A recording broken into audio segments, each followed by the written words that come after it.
If your month-end closing entries are just a random pile of journals on the last day, that's why your P&L looks fine, but the balance sheet is lying. I'm a US CPA and I've reviewed enough month-end closes to know exactly where they break. What you'll learn: the order to post entries, 8 common month-end journals, what reviewers actually look for, what docs you need so review is fast. Step 1. Completeness first. Make sure all bank CC activity is in and coded. Don't adjust a moving target. Step 2. Reconcile cash plus cards. If cash isn't right, everything downstream is noise. Step 3. Post the usual month-end closing entries.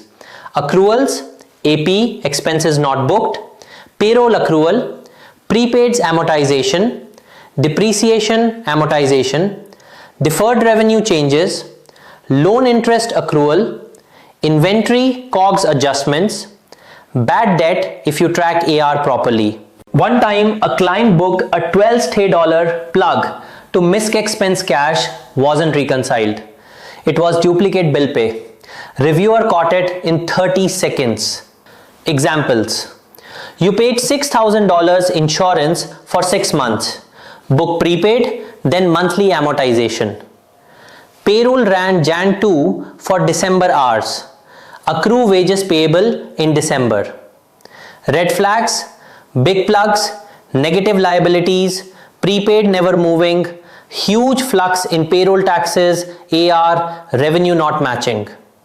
What I check: cash rec ties to statement, AP aging makes sense versus expenses, prepaid roll forward logic, depreciation consistent with FA schedule, revenue cutoff plus deferred rev support.